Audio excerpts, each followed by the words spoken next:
Shalom, amados. Tem uma história de uma menina que não negou a sua fé.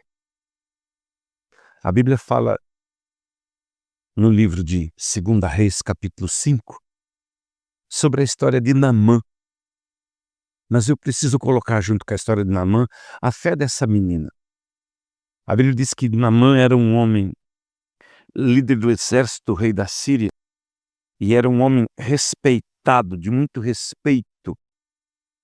Era um homem que trazia livramento, mas diz assim, que esse homem era valoroso, porém leproso.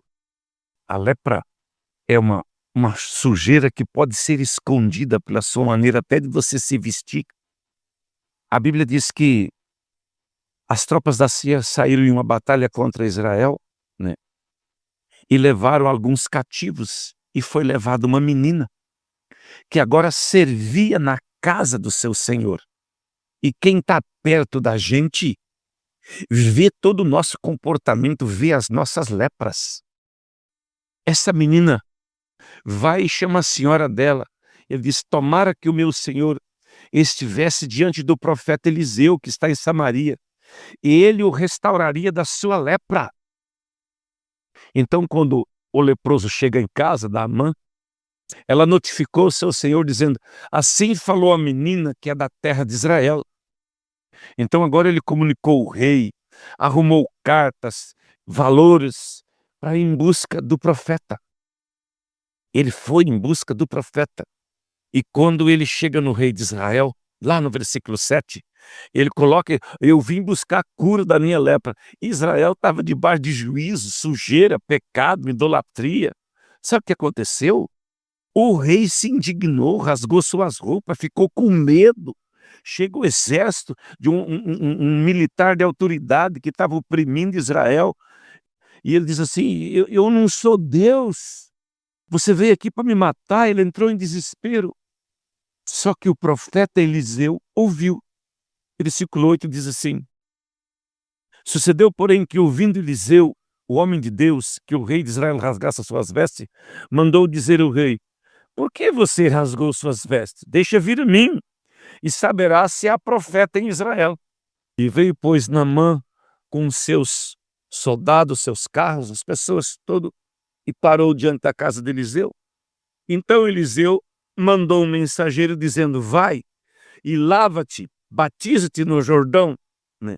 A tua carne tornará limpa e ficará purificada. Só que ele mandou uma palavra, que ele tinha que se batizar 7 vezes, mergulhar na água 7 vezes. Porém, Naamã muito se indignou, o homem ficou irado. E ele começou a falar dos rios que tinha na terra dele, que era melhor, né? Deixa eu dizer para você, melhor é obedecer do que sacrificar. Então os servos que andavam com ele, chamavam ele de pai, meu pai. Se o profeta te pedisse algo grande não daria, ele te pediu apenas vai e mergulha. Então ele desceu no Jordão e mergulhou 7 vezes conforme a palavra do homem de Deus e sua carne se tornou limpa. Ficou como de uma criança, como de um menino. Deixa eu dizer algo para você. Às vezes nós recebemos uma palavra, uma direção, o Espírito Santo está te inquietando para algo, mas a tua cerviz é dura. Esse Naamã tinha uma cerviz dura.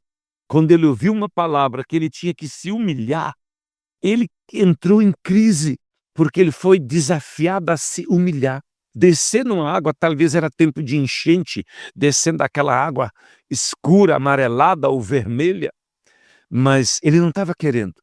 Depois que ele passou a crise, um dos seus servos falou, meu pai, ele não te pediu algo difícil, só que você vai ter que se dobrar.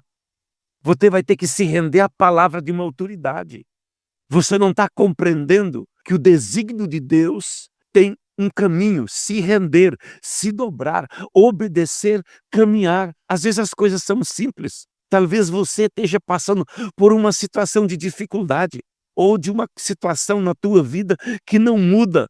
Eu queria dizer para você, abre mão da mentalidade de Naamã, do orgulho, da prepotência, da arrogância, da insubmissão, da rebeldia, de tudo que segura você com a cerviz dura.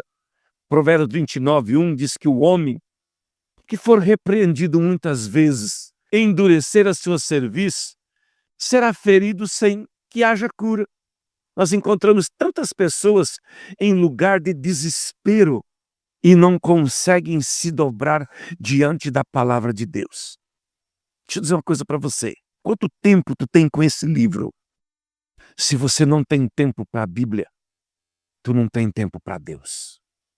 Então caiu a real. Às vezes não cai a real, caiu a ficha de Naamã.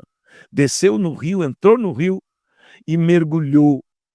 Talvez você está precisando entrar no rio de Deus, no rio do arrependimento. Vinde a mim todos vós que têm sedes e bebei. Há um rio que é o rio do arrependimento. Quando nós entramos nesse rio e se afundamos nele, o suficiente para ser limpo, sendo sarado de tudo que precisamos ser sarado. Que esses dias você seja sensível ao chamado de Deus, ao quebrantamento que Deus está trazendo para nós como povo de Deus, como nação santa, povo adquirido. Talvez você já tenha até palavra profética, mas nunca se rendeu. Renda-se e você vai ver a mão de Deus vir sobre tudo que é seu. Deus te abençoe.